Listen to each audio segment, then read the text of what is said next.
somebody who did not love the speeding ticket, who might have some takes on Shedeur and the status of the Browns here on the North Olmsted Chrysler Jeep Dodge Ram hotline, courtesy of FutureFans.com. The great Ross Tucker joins us.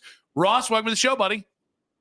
What's up? It's been a while since I was on the North Olmsted, all the other things hotline. It has been. Usually people are used to hearing a couple different things. It's the first time we'll be asking you about FutureFans.com. What can you tell us? Oh my gosh, you guys are going to love this thing. Other than the fact that it was created by Bengals fans, but you know how it's like impossible to teach young kids about football? They just don't get it, and they don't want to sit there and watch the games with you like I think we all did with our dads, but things have changed. Goodness knows I've done a poor job of that with my daughters. Like, they'd rather be on their iPads or whatever. These guys have cracked the code. It's called FutureFans.com, and you'll appreciate this, guys. They started it a few years ago because they could not get their kids to watch the Bengals when they went on that run to the Super Bowl. They couldn't get them to watch the games with them. And their kids were like, we'll watch it next year. Like, no, you don't understand. We're Bengals fans. This is the only time this is going to happen. And just telling them to sit on the couch and watch did not work it. So anyway, these guys are like geniuses. It's a storybook-led activity box. So what do kids that age like, right? Between 4 to 10, they like books, stories, and they like playing games. Well, these guys have combined those two things to teach kids about football when they're 5, 6, 7, 8. So if you have any kids or grandkids or nieces, nephews, and you want them to actually watch every Browns game with you, which that's a whole other discussion, whether or not you should want them to watch every Browns game with you. But if you want them to watch every Browns game with you, FutureFans.com is awesome. And right now, if you go to FutureFans.com, they got a 20% discount code. So maybe you should do that, Nick, for your kids, because you probably would do a terrible job explaining football to them. Oh, I just make them watch Browns football and say it's the opposite of this. Like, imagine this, watch this, and then imagine it's 100 times better, and that's what football is. Anyway, it's awesome. FutureFans.com, it'll change your life. And you know who should really go there? Your co-host, who is evidently likes that Shedeur got pulled over. Is that what we're going with now? Whoa, likes that? How did that happen? I don't know. I just follow social media. Oh, social media lied then. I think we need more context. Ross, so it's not that I like it. I'm just not bothered by it. Why are you bothered by it? Well, I think like anything like this, well, first of all, most people speed or have sped in their life, right? Mm-hmm. I've never gone over 100. You know, like it's one thing if you're going 15 miles an hour over the speed limit. It's a conscious decision to go over 100. And if you're going over 100 at 1 a.m., what are we doing? You know, what's the thought process there? And so I think if it was just that, Jonathan, I don't think it'd be that big a deal. But then you combine that with, you know, everything we heard during the pre-draft process. There were multiple people that I spoke with that said it was the worst pre-draft interview they ever had, worst formal interview. You know, I think we've all seen the reports out there of unprepared or immature or entitled. And so you think, okay, maybe he just was making, you know, he just didn't know what he was doing with the process or whatever. Well, he slips to the 5th round. You know, hopefully that's a wake-up call for him. Evidently not. You know, and I would say especially at that position, that's when it starts to bother me, right? So if it's any one thing, like if this is the only thing we had ever heard about him, either from an immaturity standpoint or decision-making standpoint, then I'd probably shrug it off. I'd still say it's not good. I mean, you're a very, very high-profile name and person. You're now an NFL quarterback, and for whatever reason, you make a decision to drive over 100 miles an hour. Where was he, by the way, in Cleveland that you can even drive 100 miles? Like, where was it? You guys know? Pretty much anywhere on the we got interstate. a lot of highway. A lot of open roads, a lot of places you can just hit the gas and just have a little fun. Mm-hmm. Evidently. So anyway, so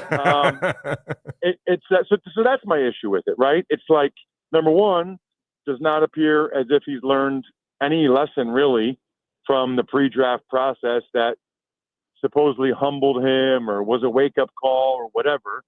And I think just the fact that he has it in him to make a choice like that makes you wonder even more about all the other choices that he's made during the pre-draft process that hurt him tremendously. And in particular, I would say at that position.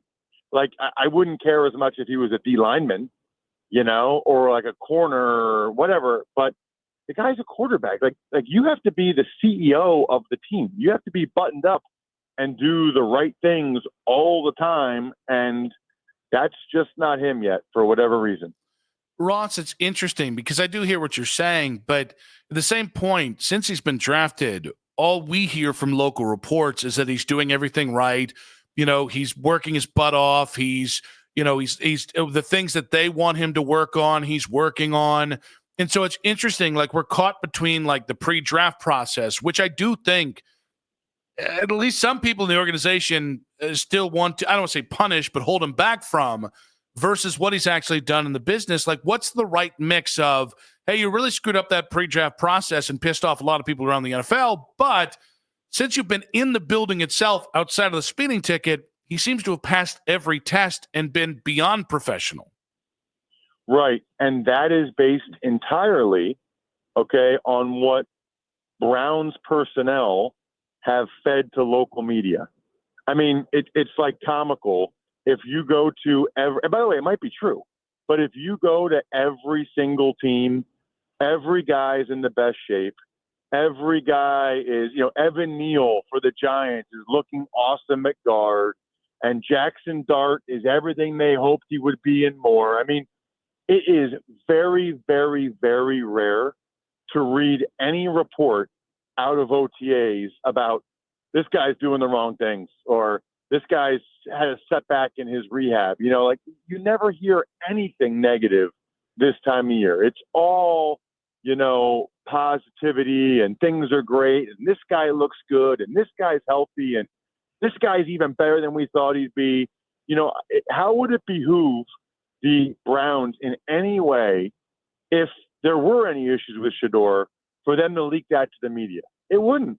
Because personally, I think a decent reason why they took him is because there's a pretty good chance they could trade him at some point. It doesn't make any sense. Even if he was late for meetings, you never hear about that. I mean, there's guys on teams I know that are late for meetings all the time. You hear all these things behind the scenes. I know things about guys on other teams that they never leak that to the local media because there's no value in doing that. So to answer your question, I think we'll know more when we actually get to see him play. So I don't know how many of the Browns training camp practices are open. Certainly the preseason game, I'll be doing that second one. So I'll get a chance to see him in a joint practice against the Eagles. And then I'll call that game, which will be televised nationally on NFL Network. And then we'll see how he does, as opposed to just all these glowing reports behind the scenes of how fabulous everything is for every player in the NFL. Yeah, and listen, I mean, obviously the story will be told. I think there's a couple different reasons why people here in Northeast Ohio are pretty quick to shrug it off. LeBron 18 years ago had an incident where he was going over 100 miles per hour on the highway, and obviously we watched LeBron turn into LeBron. Yeah, but what did he ever do? Yeah, right. Yeah. Lamar Jackson had a situation back in 2019 where he was videotaping himself going 105 on the highway, and he put it out on TikTok or Instagram, whatever social media feed. I just feel like here locally, I mean, again, that's an AFC North quarterback, and that's LeBron, where we're like, all right, we've seen it, and we've seen both those guys obviously do more than overcome the idea that maybe they made a bad decision. That wasn't the end of the world. Oh, gosh. Well, listen, there's been young quarterbacks that have done way worse than that. I mean, think about Ben Roethlisberger. Think about Michael Vick. There are guys that have done way worse things. There's no question. But especially, he's not Lamar Jackson. He's not LeBron from a talent standpoint. But more importantly, with those guys, I don't remember ever hearing any other issues. With him, this is piggybacking off of all these other things that we've heard. I mean, I've had people come on my show, the Raw Sucker Football Podcast. Tom Pelissero said, Tom Pelissero is the one that got all the flack because he had the anonymous report where the quarterback coach or whatever said it's the worst interview he's ever had, blah, blah, blah. Well, Tom said on my show, he wasn't the only one. It wasn't just one guy. It wasn't just one team that said that. So multiple people felt that way. Multiple people, were really taken aback by how he treated the process. And so then you would think that after that, it would be like, oh, man, I got to be buttoned up here. I got to be on my P's and Q's and do everything right. But he's not. He didn't. I mean, he made at best, he's still very immature. At worst, he's got a series of poor decisions. Ross, I do have to ask you because you told me beforehand that you're throwing out the first pitch at AA Reading Phillies game tonight. How are we feeling? Are we going to have the best first pitch ever or the worst first pitch ever? It's a really good question. I think that I remember going to games. They might still be. Are the Akron Indians still a thing? They're the Rubber Ducks now. Yeah. Akron Rubber Ducks? Yes. Okay. Because I remember growing up going to Reading Phillies games. I grew up in Reading, an hour west of Philly, very similar to Akron, actually. And I remember going to Reading Akron games. Like I remember going to that. So I'm literally driving with my family right now to my hometown of Reading to throw out the first pitch. Thunderstorm, of course. I've never done it before. I'm pretty sure. I mean, there's definitely something wrong with my right shoulder, my throwing shoulder. I don't know if it's a torn rotator cuff. Making excuses already. Hey, Ross, it's a real shame. It goes mega viral if you screw it up. So it's not really a screw up anyway. I've been thinking about that actually, but both of my girls retired from softball this year, so I haven't been throwing at all. I don't really know. Like I don't really know how this is going to go. I hope it doesn't go viral. I don't think I'm going to totally open it up though. Like I really don't want to throw out my shoulder. So it'll probably be like a change up.